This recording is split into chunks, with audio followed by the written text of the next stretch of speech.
بسم الله الرحمن الرحيم صاد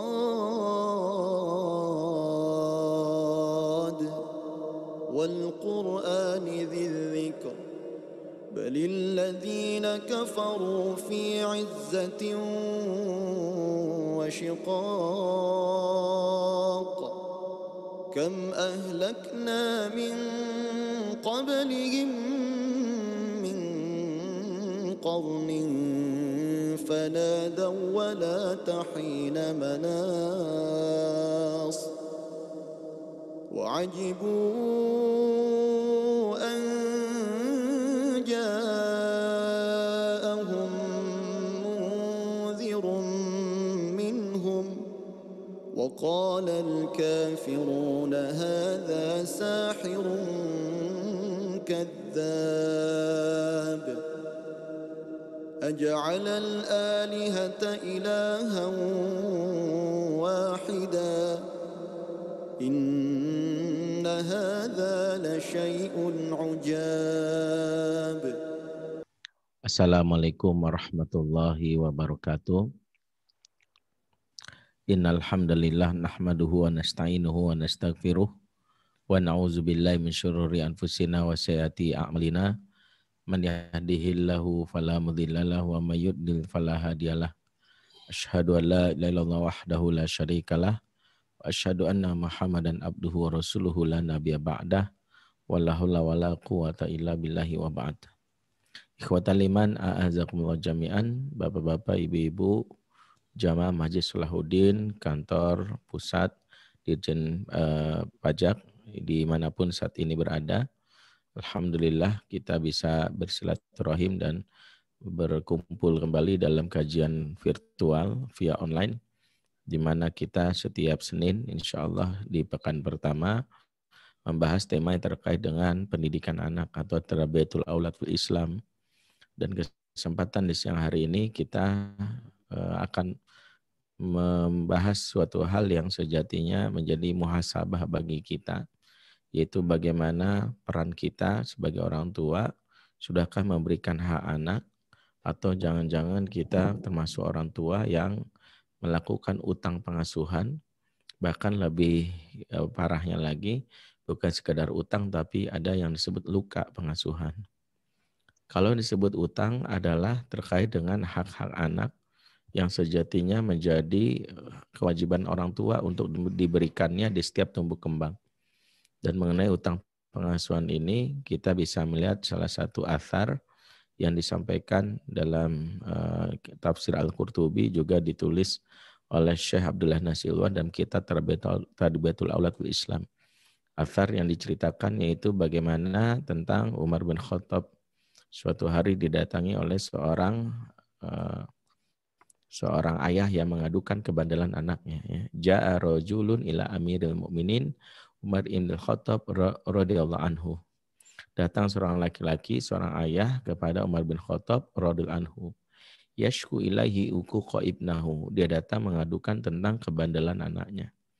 Jadi sang ayah protes karena anaknya dianggap bandel, ya, nakal sekali, ya.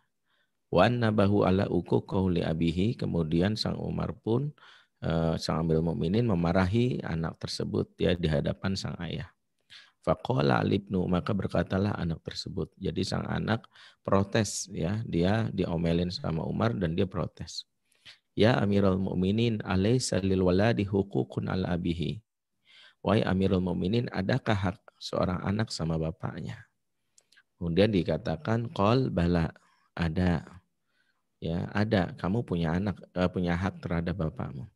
Kemudian ditanya lagi, fama ya Amirul Mukminin, apa saja hak anak sama orang tuanya, sama bapak khususnya. Maka dijawab oleh Umar, disebutkan bahwa fama ya Amirul Mukminin anyantan kia ummahu, ya, wa an yuhsina ismahu wa an yu'allimahul kitab yani Al-Qur'an. Kamu berhak mendapatkan ibu yang baik, kamu berhak dipilihkan nama yang baik, dan kamu berhak mendapatkan pengajaran Alkitab yakni Al-Quran. Maka anak ini berkata, ya Amirul Mukminin, innahu lam yaf'al syai'an min dzalik. Sesungguhnya tidak satu pun yang engkau ucapkan tadi ditunaikan oleh ayahku. Kemudian beliau pun merincinya, amma ummi fa innaha zanjatun kanat la majusi. Ibu saya tuh seorang negro dan beragama majusi. Jadi bapak waktu nikahi nggak mikirin lagi tentang bagaimanakah dia jadi ibu bagi saya. Yang penting dirasa cocok, dibuaskan syahwatnya, selesai. Dan ternyata ibunya beragama majusi yang tentu saja cita-citanya mendidikan anak supaya mengenal tauhid tentu agak terbelakang, agak terbengkalai. Bahkan yang kedua dia katakan waqad samaniya ju'lan, dan saya dikasih nama ju'lan ayhun fasa, artinya curut atau kecoa. Jadi si bapak waktu ngasih nama anak juga tidak memikirkan, ya, dia pikir yang penting namanya dikenal orang, selesai, ya. Namanya cukup famous, selesai, tanpa memahami maknanya. Bahkan dia katakan lagi walam yu'allimni minal kitabi harfan wahidan, dan saya tidak diajarkan satu huruf pun dari Al-Qur'an. Ya, maka sang anak, ya, sang Umar mendengar laporan ini Faltafata Amirul Mukminin ila rajul, maka Umar menoleh dengan marah kepada sang ayah, ya. Dan Umar berkata, dan perkataan Umar ini sangat populer untuk memberitahu betapa ada kedurhakaan orang tua khususnya ayah kepada anaknya. Apa kata Umar? Aji tatashku uku ko ibnak. Engkau datang untuk mengadukan kebandelan anakmu, ha? Lakot akok tahu qabla an yaiqok. Kamu sudah durhaka sama anakmu sebelum anakmu mendurhakaimu. Wa sa'ta ilahi qabla an yusi'a ilaik, dan kamu sudah merugikan anakmu sebelum anakmu merugikan dirimu. Inilah jadikan dalil para ulama betapa sebagai orang tua sejatinya kita sangat mungkin melakukan yang disebut utang pengasuhan, alias tidak memberikan hak-hak anak yang berujung kepada kedurhakaan anak. Jadi di balik kedurhakaan anak ternyata ada kedurhakaan orang tua, dalam hal ini yang memberi isyarat bahwa orang tua gagal memenuhi hak anak. Yang disampaikan oleh Umar, hak anak itu adalah hak-hak dasar. Dan itu pun masih banyak. Belum lagi kalau kita membahas dari sisi ilmu parenting, hak tumbuh kembang. Misalnya hak yang terkait dengan apakah anak mendapatkan yang namanya kasih sayang yang sempurna dari ibunya. Ya, apakah dia mendapatkan cukup pelukan, ya, cukup kalimat-kalimat mesra. Karena kalau ini tidak dimiliki, maka mereka akan tumbuh jadi pribadi yang tidak hangat. Pernah mungkin ayah ibu atau ayah bunda pernah menemukan seseorang yang kok perilakunya tuh agak kaku, kasar. Bahkan ketika jadi seorang suami, dia tuh nggak bisa ngomong mesra, nggak bisa ngomong sayang gitu, ya. Dilatih, Mas, kenapa sih kamu nggak seromantis yang di drama Korea itu kan gitu, ya. Kamu kayak Ji Peong loh atau Dosan gitu. Suaminya siapa? Jaipong gitu. Jadi si suaminya nggak ngerti gitu, ya. Disuruh mesra, ya dikirim puisi, salah kirim puisi. Yang dikirim puisinya Khairil Anwar, ya. Aku ini binatang jalang. Dibalas emang. Karena si istri udah kesel aja, nggak ada romantis-romantisnya. Puisi yang dikirim puisi yang nggak menunjukkan. Nah, sebagian besar suami yang tidak memiliki, atau mungkin bukan suami saja, istri katakanlah yang tidak mampu berkata-kata positif, berkata-kata mesra, salah satunya adalah adanya utang pengasuhan. Isi kepalanya dulu nggak pernah tuh ada instalan kalimat cinta. Jadinya dia nggak pernah tuh mendapatkan kalimat sayang, misalnya ngomong sama istrinya nggak biasa. Kan kita tahu pepatah Arab mengatakan faqidu syai la yu'ti. Seseorang tidak mungkin memberikan kecuali dalam hal ini kalau tidak memiliki, kan gitu. Seseorang yang tidak memiliki tidak mungkin memberi, itulah intinya. Artinya kalau dia nggak punya kalimat-kalimat mesra dari kecilnya, nggak mungkin bisa memberikan. Maka kita akan dapati itu yang seperti itu, yang mungkin tidak bisa asik ketika jadi orang tua, ketika jadi ayah-ayah yang kaku. Semua ternyata bermula dari mana? Bermula dari utang pengasuhan. Jadi kalau utang pengasuhan terkait dengan hak-hak anak di tumbuh kembang. Yang membuat beberapa anak tuh kayaknya kok dia anak laki-laki tapi kok pengecut ya. Kenapa sih dia kalau ada masalah kabur ya? Karena kalau untuk melihat utang pengasuhan itu cukup dari dua hal. Pertama dari ujaran, dari ucapannya maksudnya. Yang kedua dari tindakan. Ya jadi kalau kita ngelihat ada anak-anak misalnya ngomong begini, takut, aku kabur, aku nggak berani. Ya padahal laki-laki. Nah berarti kenapa ini terjadi? Salah satunya adalah karena dia mengalami yang disebut tadi utang pengasuhan. Mungkin semasa dia masih kecil dia nggak pernah melihat contoh kelaki-lakian atau keberanian dari ayahnya. Ayah yang tidak terlibat di fase tumbuh kembang anak khususnya di umur 7 sampai 15 tahun sangat mempengaruhi anak laki-lakinya tidak mendapatkan yang namanya sibgoh kelaki-lakian. Dia tidak pernah bisa mendownload kelaki-lakian. Cara menyelesaikan masalah yang dia belajar dari ibunya. Jadi kalau ada masalah ibunya gimana? Udah nggak usah. Udah, ya, hindar, kabur aja. Mama kan selalu begitu, selalu berada di zona nyaman. Nah ini disebut utang pengasuhan. Jadi dari ujarannya aja udah kelihatan, enggak aku nggak berani. Atau lebih ekstrim dia nggak peka gitu misalnya ada orang miskin lewat, ini bikin susah aja sih, mati aja sekalian gitu ya. Nah ini disebut adalah utang pengasuhan. Kenapa kok dia nggak peka ya? Kenapa dia ketika bersama dengan orang ketemu orang-orang yang tidak mampu kok dia kurang kasar omongannya. Mungkin dia nggak pernah mendapatkan stimulasi ketika ayahnya mungkin membawanya jalan-jalan terus ada pengemis ayahnya memberikan dia nggak pernah lihat. Itu juga yang disebut namanya itu disebut utang pengasuhan. Jadi ada stimulan-stimulan yang dibutuhkan anak di umur ini yang bisa kita lihat dari dua hal, ujaran yaitu ucapan dan tindakan. Kalau tindakan kelihatan itu misalnya suka mukul atau tindakan itu adalah misalnya kalau sama adiknya dia di saat harusnya dia udah menjadi seorang kakak yang mengayomi di umur 15 tahun, terus itu dia egois ya. Ini menunjukkan isyarat bahwa sejatinya banyak sekali yang menjadi PR bagi sebagian besar orang tua yang disebut utang pengasuhan. Nah, itu yang disebut utang. Ada yang lebih ekstrim dari utang dan ini yang sejatinya amat berbahaya yang disebut luka. Luka pengasuhan adalah apa yang menggores jiwa anak yang berbekas, yang memberikan ya akibat kerusakan kepada diri mereka di saat mereka dewasa. Biasanya ada efeknya ada dua kalau sebut luka pengasuhan ini. Yang pertama efek ke dalam, yaitu anak-anak yang nanti cenderung menjadi pribadi yang dia akhirnya menjadi pribadi yang apa ya boleh dibilang inferior, nggak pedean, ya dia melakukan yang namanya menghindar dari tanggung jawab, ya bahkan bisa dibilang nggak beranian. Lebih ekstrimnya dia selalu menyalahkan dirinya, katakan negatif, aku bodoh, aku memang sampah, aku nggak berguna gitu ya. Yang lebih ekstrimnya adalah bahkan bisa melakukan upaya bunuh diri ya karena dia merasa hidupnya gagal, merasa dia menjadi pribadi yang tidak berharga. Itu disebut sebagai luka pengasuhan efek ke internal atau efek ke dalam. Ada juga luka pengasuhan yang berujung kepada efek keluar, yaitu adalah apa yang digoreskan dalam jiwanya yang membuat luka yang berujung kepada perilaku yang agresif.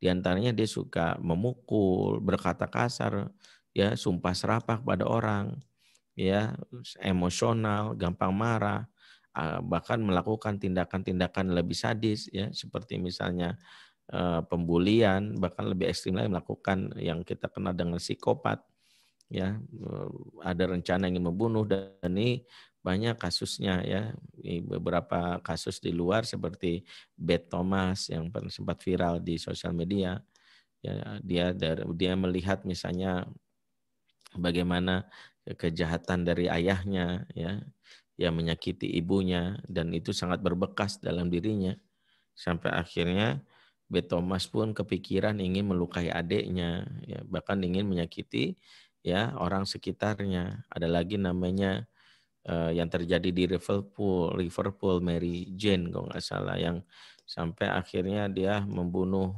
kucingnya ya. Dan kalau yang lagi viral itu yang kasus salah satu anak wanita yang terjadi di Jakarta Barat kalau tidak salah ya. Siapa yang seorang anak SMP yang dia menenggelamkan yang namanya anak tetangganya ya dimasukkan ke dalam bak mandi dan dia melakukan hal-hal yang di luar akal sehat sampai misalnya melakukan upaya pembunuhan bahkan bunuh diri. Jadi ternyata ada yang sangat ekstrim dari apa yang terjadi sama anak luka pengasuhan yang berujung kepada perilaku-perilaku menyimpang. Ya, sampai luka pengasuhan ini efek yang paling fatal bisa berujung pada perilaku-perilaku menyimpang dari sisi seksual. Ya, muncullah perilaku seperti LGBT, ya, atau yang lebih ekstrim dia menjadi jiwa yang terguncang itu bahkan melakukan tindakan yang sangat sadis, ya, bahkan yang disebut dengan psikopat sebagainya. Dan ini ternyata apa? Ini semua adalah apa yang ditorehkan oleh orang tua khususnya di masa kecil si anak, di mana si anak mengalami, ya, dua hal yang menjadi sesuatu yang menyakitkan bagi dia. Yang pertama pengabaian. Pengabaian adalah ketika anak merasakan dirinya tidak berharga, kehadirannya tidak dianggap, tidak pernah dipeluk, bahkan terdengar kalimat-kalimat yang mungkin dia sendiri mampu merekamnya ketika mereka dewasa. Misalnya adalah, nyesel lah mama ngelahirin kamu, kok perlu mati aja kamu. Ya, dari dulu tahu gini bikin malu aja gitu ya. Atau misalnya dia dianggap bahwa dirinya tidak dicintai gitu ya. Ya, kamu sama kakak kamu tuh beda, kamu tuh paling jelek sendiri, udah hitam lah, gendut, hidup lagi kan gitu. Ada kalimat-kalimat ini yang diucapkan orang tua. Sementara kakaknya disanjung-sanjung. Nah, pengabaian-pengabaian ini yang membuat dirinya tersakiti itu menimbulkan luka. Luka inilah yang seberapa besar lukanya ini mempengaruhi perilaku anak, itu pengabaian. Ya, kita mungkin, ya, kalimat-kalimat pengabaian itu maksudnya mungkin kita nggak kasar, kita nggak mukul, ya, tapi dianggap diringan. Atau mungkin pengabaian ini bentuknya adalah yang mungkin sangat populer adalah kita nyuekin aja, ya, dianggap nggak eksis, ya. Ketika dia sakit kita nggak mau nengok, ketika dia butuh, ya nggak ada, nggak datang. Nah, sampai anak merasa bahwa dirinya nggak disayang. Jadi ketika anak merasa diri tidak disayang, tidak berharga, maka dia mengalami kondisi yang disebut luka pengasuhan. Nah, luka pengasuhan itu berujung kepada tadi, yang namanya perasaan yang dirinya ditolak. Sehingga sampailah kepada self esteem-nya rendah. Lebih ekstrim kalau udah self esteem rendah, mencari pelariannya kepada dunia luar, ya. Makanya muncullah aplikasi-aplikasi yang mereka mencari eksistensi dengan bergoyang di TikTok, cari follower dengan jumlah yang banyak. Kemudian dia melakukan hal-hal yang nah, ya maaf. Dia misalnya hal-hal yang merusak ya merusak moral, ya. Dia buka auratnya, dia cari sensasi.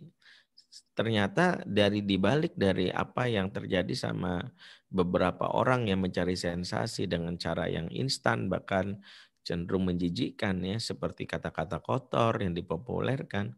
Ternyata kalau dari sisi analisis psikologi ada luka pengasuhan. Dia selalu merasa dirinya itu nggak berharga. Dia selalu merasa dirinya itu oleh orang tuanya dianggap nggak eksis, tidak merasa dicintai. Sehingga dia dengan cara seperti itu, ya, dengan cara-cara yang yang tidak layak untuk ditiru. Dan itu yang muncul sama sebagian besar. Beberapa kali misalnya saya secara pribadi misalnya menangani anak-anak yang melakukan hal-hal yang tercela, ya. Ya, misalnya demi untuk misalnya mencari perhatian masyarakat, ya, dengan melakukan misalnya hal-hal yang agar demi terkenal, demi mendapatkan perhatian, ya. Mereka pakai rumus yang dikenal sebagian orang, ya, dan ini dipopulerkan dalam pepatah Arab, ya, bul zamzam fatu orof, ya, kencingi zamzam niscaya kamu terkenal. Jadi sebagian anak-anak itu punya pepatah ini. Jadi kalau mau terkenal kencing air zam-zam. Nah, haus perhatiannya mereka sampai pansos, lakukan tindakan yang tidak bermoral di sosial media. Itu juga adalah ciri dari anak-anak mengalami luka pengasuhan karena ada jiwa yang tergores yang tidak diterima oleh orang tuanya sehingga pelariannya ke dunia luar. Dan kalau ini ditangkap oleh sebagian besar para predator, baik yang menyamar sebagai predator seksual atau pengedar narkoba, ini juga mangsa yang empuk, di mana predator seksual mengetahui betul nih ciri-ciri anak yang caper yang merupakan bagian dari luka pengasuhan. Jadi memang caper yang terjadi sebagian anak itu juga bagian dari luka yang biasanya bermula dari orang tua yang abai, yang saking sibuknya, pulang cuma numpang tidur, itu juga luka. Luka yang sejatinya ada di anak-anak kita. Rumah yang tidak mampu menghadirkan obrolan bahwa ayah dan bunda pulang dengan hanya untuk ya kamar masing-masing, anak difasilitasi gadget sehingga tidak terjadi dialog di antara keluarga, kehangatan yang tidak muncul, ya di mana anak-anak tidak pernah ditanyakan bagaimana keadaannya hari ini kamu bahagia atau tidak. Itu membuat anak-anak akhirnya ya membiasakan dirinya untuk mandiri dalam tanda kutip yang sebenarnya adalah sebuah tamparan keras. Mandiri yang sejatinya kita anggap sebagai apresiasi bisa jadi ada bentuk luka jiwa. Jadi jangan GR kalau ada anak yang bilang gini, aku nanti kalau bisa pesantren aja ya. Ya, aku pesantren aja ya gitu. Saya bilang hati-hati kalimat anak mau pesantren, belum tentu juga karena kesadaran. Karena ada juga anak pesantren itu pengen kabur dari rumah. Saya temuin juga beberapa anak kayak gitu. Kenapa sih kamu mau pesantren? Bosen di rumah, habis di rumah udah kayak kuburan. Di pesantren mah alhamdulillah ada teman bisa cari perhatian. Nah di pesantren itu dia berulah, alhamdulillah kalau dia dapat hidayah, ada juga yang berulah. Jadi ketika anak lebih cepat ingin pesantren bisa jadi karena dia nggak mendapatkan itu. Dia nggak merasa bahwa kehangatan, ya rumah yang tidak mampu menjembatani kebutuhan dasar mereka sebut rumah surgawi.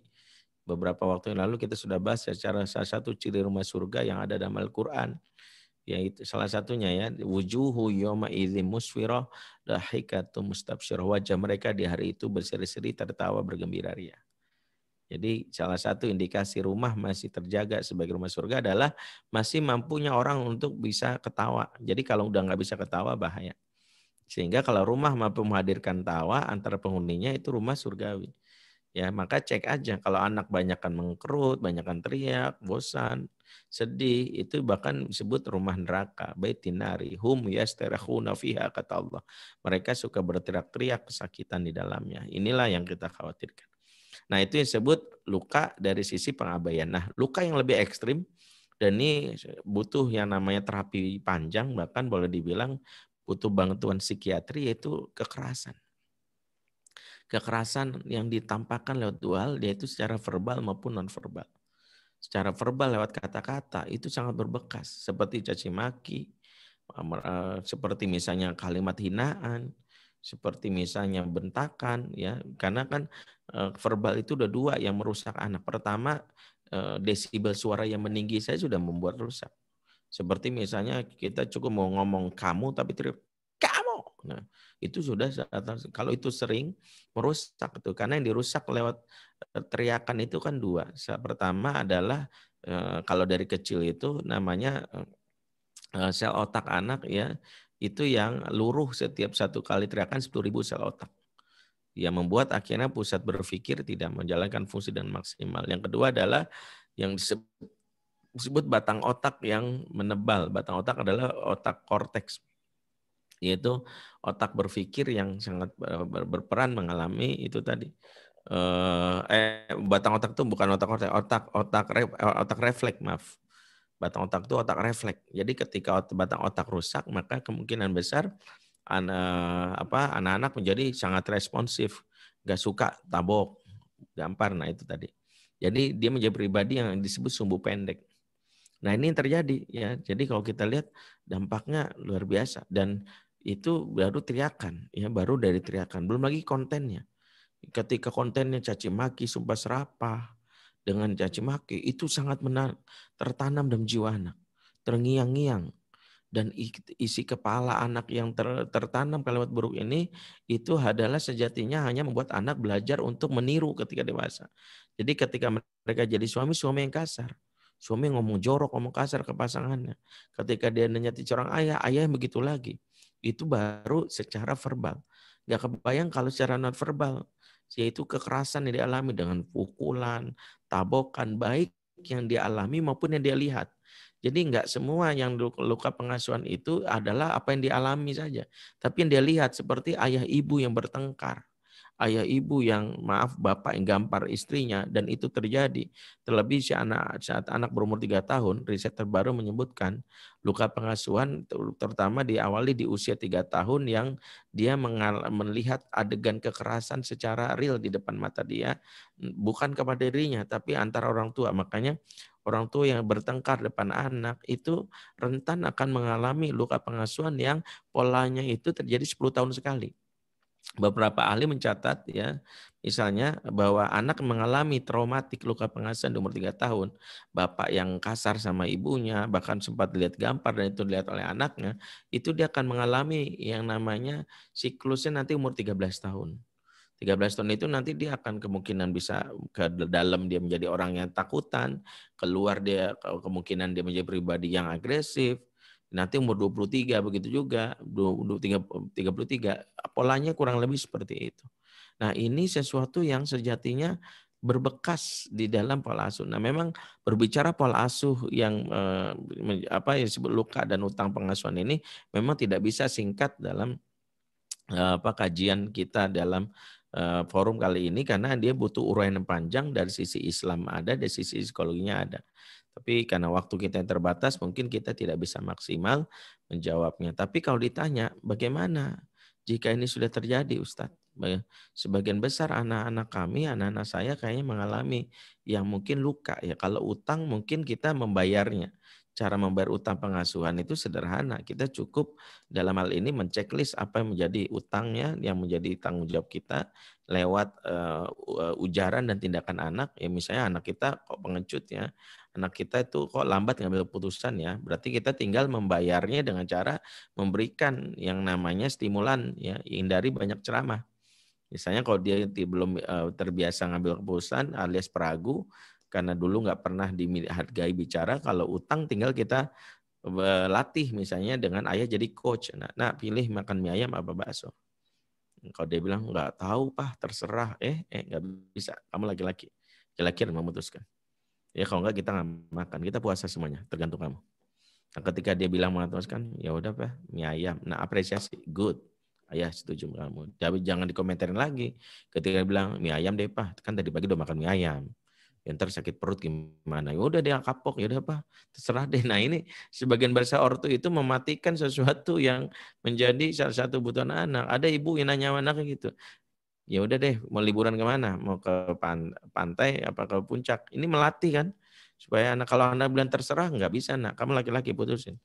Ketika dia bilang ya udah ke pantai, entar kena tsunami loh, kamu nggak tahu apa? Ya Allah, orang lagi kalau gitu ngapain dikasih pilihan? Kalau gitu nggak usah dikasih pilihan. Hancur nanti itu dia, harga diri dia. Pilihan aku salah. Apalagi kalau udah kita putuskan dan kita ikut, tiba-tiba ada masalah nggak boleh diungkit-ungkit. Nanti dia trauma misalnya. Tuh gara-gara kamu sih milih liburan ke pantai. Jadinya begitu. Besok-besok ya udahlah aku nggak mau ngambil putusan lagi deh. Karena itulah kenapa pentingnya kita, itu baru satu contoh. Belum lagi nanti. Misalnya dia kurang peka empati. Ayahnya bantu papa ya. Ya, panggul beras. Mau kemana? Udah lihat aja. Ketika bapaknya memberi ke mana ya ke mana ke masyarakat miskin, anak melihat itu namanya bayar utang.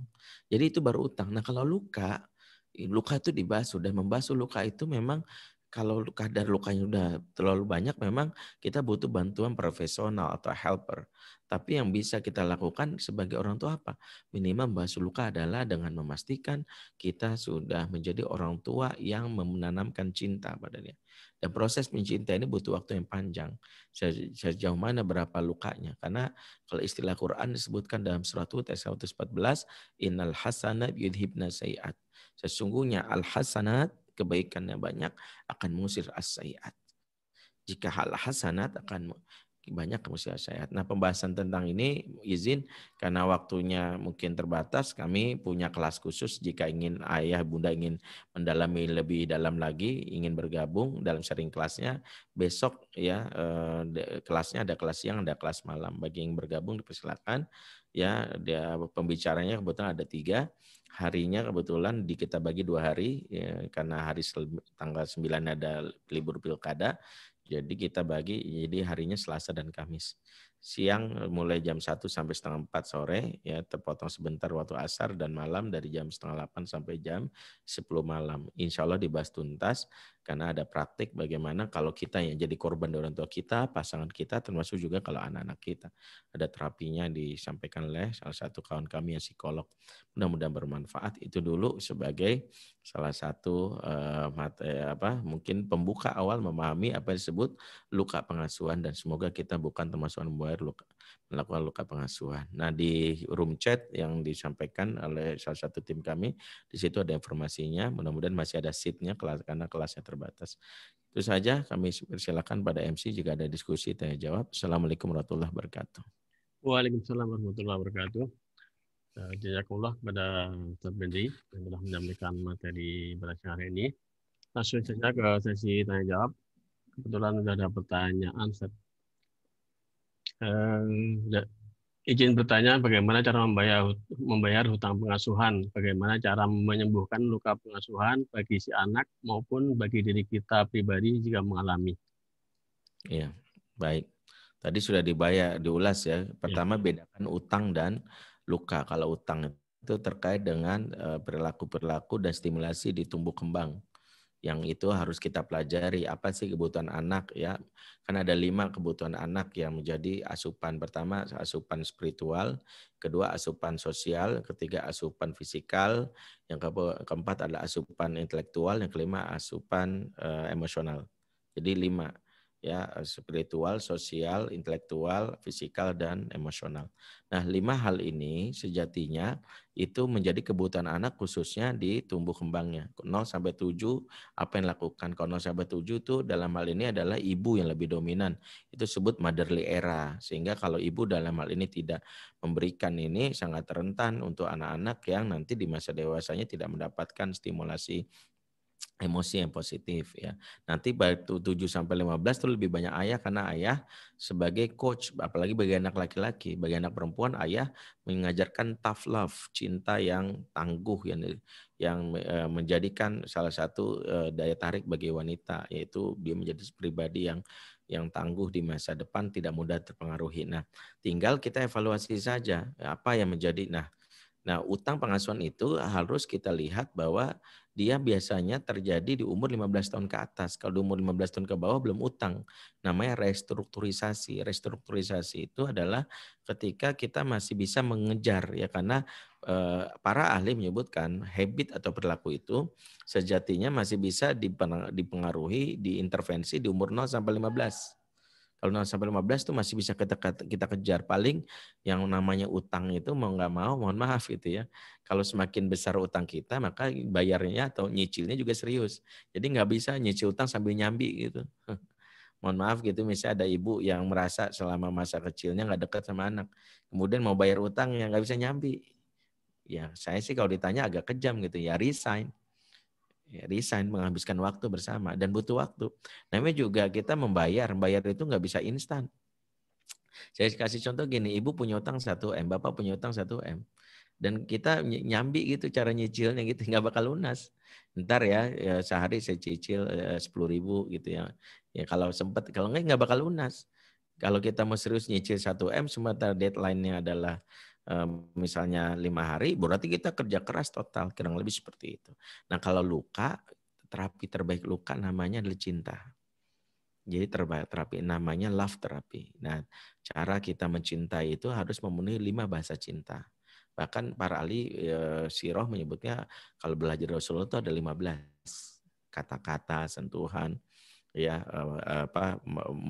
waktu luang, hadiah, banyak ada, termasuk bisik-bisik di telinga, termasuk waktu yang istimewa, termasuk sikap yang baik. Nah itu salah satu upaya membasuh luka. Jadi kalau ada orang luka kita, misalnya kita luka sama anak kita, luka kita harus intens tuh menunjukkan bahwa kita mencintainya, dan itu butuh waktu ya. Teknisnya mungkin nggak bisa sekarang karena yang terbatas. Yang kedua adalah kalau kita gimana Ustadz? Saya baru menyadari saya luka. Nah kalau kita sendiri menyadari, nama terapinya namanya forgiveness terapi, memaafkan. Nah kita belajar memaafkan. Nah untuk memaafkan itu ada beberapa yang dilakukan di dalam Quran. Salah satunya adalah dengan sedekah ya. Dalam surat Al-Imran 134, alladzina yunfiquna fis-sarai wad-dharra wal kaziminal ghaiz wal afina 'anil nas. Itu orang-orang sedekah di saat lapang dan sempit, menahan amarah dan maafkan kesalahan orang lain, alias sudah enggak dendam lagi. Maka 3 sifat ini akan tergabung ya. Makanya kalau kita ingin supaya enggak marah, enggak dendaman, maka penuhilah di ayat awalnya dengan sedekah di saat lapang dan sempit. Wallahu a'lam bishawab. Ada lagi Ustaz, bila ada orang tua yang memberikan luka pada anak, namun beliau tidak menyadarinya, apa yang harus kita lakukan? Iya, pertama memang luka itu memang kadang nggak disadari. Ya, karena luka itu juga belum tentu ini. Luka itu kan maksudnya gini ya, ini memang pembahasan agak belibet gini. Luka itu wilayah persepsi. Bahkan orang tua yang nggak niat menyakiti saja bisa dianggap oleh anak luka. Saya kasih contoh ya. Nabi Yakub itu nabi yang adil. Nabi yang menyayangi semua anak-anaknya. Tapi ada anaknya yang mengalami luka tapi nggak panjang ya. Sampai akhirnya anaknya ini melakukan tindakan menyakiti Yusuf. Terbukti kalimatnya dalam surat Yusuf ayat 8. Nah inilah kalau kita pahami namanya kadang kita bersikap baik tapi terjemahkan salah. Itulah nanti dalam proses pengasuhan ada namanya konfirmasi persepsi. Persepsi ini yang menjadi masalah luka. Kadang kita maksudnya baik tapi anak bilang papa pilih kasih. Giliran adik aja. Seperti itu dalam saudara-saudara Yusuf. La Yusufu wa akhuhu ahabila abina minna. Sungguh Yusuf dan saudaranya lebih disayang ayah daripada kita. Jadi persepsi nih Nabi Yakub terlepas dari berlaku tidak adil, namanya juga nabi, nggak mungkin nggak adil. Tapi orang lain mempertimbangkan itu. Nah itu makanya ada anak-anak yang baper, yang setiap apa dianggap itu. Nah itu berarti ada masalah di diri dia gitu. Termasuk kita merasa bapak pernah menyakiti saya, padahal bapak nggak ngerasa. Nah, dia mungkin itu mungkin spontan gitu ya. Ya kita kalau kita mengungkapkan boleh ya, kalau memang kita merasa itu lebih tenang, atau kita boleh sudah maafkan. Mungkin Bapak hilaf selesai. Ya maafkan itu. Wallahu a'lam bishawab. Ada lagi Ustaz, gimana caranya bagi anak untuk menghapus luka tersebut? Sudah berusaha memaafkan, tapi kadang bapak masih suka marah-marah ke ibu gitu. Jadi orang tua yang sering berantem. Iya, memang tidak panjang. Memaafkan itu kan bukan dilupakan. Memaafkan itu butuh proses gitu. Misalnya kalau kita ngelihat bapak melakukan ini marah kepada ibu, berarti kita penyakit yang membuat luka ini tersakiti harus segera disembuhkan. Misalnya apa? Kita menghindari dari pemandangan yang buruk atau kita menyelamatkan ibu. Selesai. Karena kalau kita sadar bahwa luka kita sumbernya dari ngelihat ibu yang tersakiti, tapi kita melihat terus-terusan, nggak ada upaya, itu sama aja. Orang bacok kita masih lewat situ lagi. Ada anjing gigit kita masih lewat situ lagi. Ya, salah satunya sumber penyebab luka itu harus disembuhkan. Salah satunya bagaimana? Salah satunya kita harus segera ya menyelamatkan ibu, kita mau ibu. Ya, kalau begini atau kita menghindar supaya nggak melihat itu. Nah, tinggal bagaimana misalnya kan dalam hadis begini ya, unsur akhoka zolimun au mazlum, unsur akhoka zolimun au mazlum. Tolonglah saudaramu ya yang berbuat zolim dan yang dizolimi. Kalau yang dizolimi kita tahu maknanya, tapi berbuat zolim gimana? Ayah yang suka berbuat zolim menyakiti ibu juga ayah yang perlu ditolong. Kenapa? Kenapa dia berbuat zolim? Karena bisa jadi itu sekali lagi warisan yang kadang-kadang nggak bisa kita tolak dari generasi-generasi adalah warisan luka pengasuhan itu. Jadi dari warisan generasi. Jadi bapak tuh yang suka ngomong kasar menyakiti ibu itu sebenarnya kita mandangnya juga bapak yang dari dulunya begitu dari orang tuanya. Nah kita tinggal prioritas mana yang mau diperbaiki dulu. Kitanya apa bapaknya ya itu yang kita prioritaskan. Wallahu a'lam bishawab. Masih ada beberapa pertanyaan, apa masih bisa loh? Panjang ya. Ya ini pembahasannya sebenarnya tapi nggak apa-apa. Mau nanya boleh lah. Ya kalau mau memahami dari sisi psikologisnya mungkin bisa ikut kelasnya. Tapi nggak apa-apa di sini masih saya beri kesempatan untuk ini. Lagi Ustaz. Memang nggak bisa tuntas karena ini kajian yang sangat panjang di Mbak Lulasnya. Tapi nggak apa-apa ini membuka cakrawala kita deh. Silakan. Bagaimana cara mendisiplinkan anak tanpa harus meninggalkan luka pada anak-anak itu? Iya. Pertama disiplin itu bukan marah-marah, disiplin itu tegas. Dan tegas itu adalah mengembalikan anak kepada aturan. Maka yang pertama kalau mau disiplin sepakati aturannya. Allah mengingatkan Nabi Adam, fala taqrabah hadhihi sajarah. Wahai Adam jangan dekati pohon itu. Itu aturan, sosialisasikan. Adam sudah paham itu. Begitu Nabi Adam melanggarnya, makan karena bujukan, maka Allah mengatakan, ala anhakuma antil kuma sajarah. Wa kullakuma inna syaitana lakum adu mubin. Bukankah aku sudah katakan jangan dekati pohon itu. Dan setan itu musuh bagi kamu. Jadi Allah mengingatkan. Jadi kalau dari ayat ini kita bisa belajar. Nah, bukannya kita sepakat habis maghrib nggak ada main gadget. Sepakat? Aturannya gimana? Iya. Oke. Dia melanggar. Berarti yang ketiga kita keluarkan konsekuensinya, kita tegakkan hukum. Maaf ya nak, habis ini nggak ada lagi main lagi. Tapi kan Pak, aku udah janji sama temanku. Nggak bisa. Kamu udah ngambil jatah main kamu. Maaf ya. Gak usah marah-marah. Allah mengeluarkan Adam dari surga juga nggak marah-marah. Keluar aja dari surga.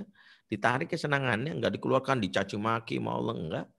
Makanya yang selama ini kita disiplin itu seolah harus galak. Padahal disiplin tinggal bilang gini, maaf tidak. Tapi Pak, enggak, udah. Bahkan senyum bisa, udah. Ini sini, handphone sini. Maaf, Papa ambil sini. Oke, dah, makasih. Wah, Papa biarin aja. Resikonya. Itu namanya disiplin. Jadi bukan gue pak, bukan. Makanya dalam pembahasan tentang disiplin itu, tentang namanya ta'kib, para ulama punya kaidah namanya at-ta'dib laisa ta'dzib. Mendidik bukan mengazab. Selama ini kita mengazab bukan mendidik. Yang penting anak sakit. Padahal yang benar itu mendidik. Nah, indikator anak itu didisiplinkan tegak itu ketika seperti yang dialami Nabi Adam. Nabi Adam ketika dikeluarkan dari surga muncul namanya proses untuk muhasabah yang diwujudkan dalam kalimat i'tiraf. Rabbana zolamna anfusana wa illam taghfir lana wa tarhamna lanakunanna minal khasirin. Jadi kalau anak sudah merasa itu disiplinkan, tadi dia keluar kalimat gini, aku nyesel deh, aku tahu harusnya aku nggak boleh habis maghrib main gadget. Aku nyesel deh. Nah, itu kamu tahu. Jadi besok gimana? Aku janji besok nggak akan main gadget lagi habis maghrib. Nah, good, selesai. Itu namanya disiplin. Ya, wallahualam bishawab. Cukup Ustaz. Bagi jamaah yang ingin lebih lanjut, silakan untuk mengikuti sharing kelas dengan tema membayar utang dan membasuh luka pengasuhan bersama Ustadz Pendri, Ayah Irwan, dan Kak Hilman dengan menghubungi ke nomor 0811 8077 748. Sekali lagi ke nomor 0811 8077 748. Oke, jamaah sekalian yang dirahmati Allah Subhanahu wa taala, acara pada siang hari ini kita cukupkan sekian. Jazakumullah kepada Ustadz Pendri yang telah menyampaikan materi sekaligus menjawab pertanyaan-pertanyaan dari para jamaah. Semoga apa yang disampaikan tadi memberikan manfaat kepada kita semuanya. Amin. Selanjutnya kita tutup dengan membaca doa kepada Ustadz Pendri. Mohon untuk berkenan memimpin doa. Baik, Bapak Ibu semua, kita mulai mengakhiri kajian ini dengan berdoa bermunajat pada Allah. A'udzubillahi minasyaitonirrajim. Bismillahirrahmanirrahim. Alhamdulillahirabbil alamin. Hamdan syakirin, hamdan na'imin, hamdan yuafi ni'amahu wa yukafi mazidah. Ya Rabbana lakal hamdu kaman bagi li jalal wajhikal karim wa azimi sultanik. Allahumma shalli ala sayyidina Muhammad wa ala sayyidina Muhammad. Ya Allah, ya Rahman, ya Rahim, ya Malik, ya Qudus, ya Salam. Engkau Maha tahu bahwa kami berusaha di siang hari ini memperbaiki pola asuh kami. Kami sadari banyak utang pengasuhan yang menjadi hak anak kami, yang menjadi kewajiban kami yang belum kami penuhi. Dan mungkin ada lisan kami, sikap kami yang menyakiti, yang membuahkan luka pada jiwa mereka. Karena itu ya Rabb, izinkan kami perbaiki ya Rabb. Jika diberi kesempatan umur, kami ingin membayar utang kami. Termasuk ya Rabb, kami ingin membasuh lukanya.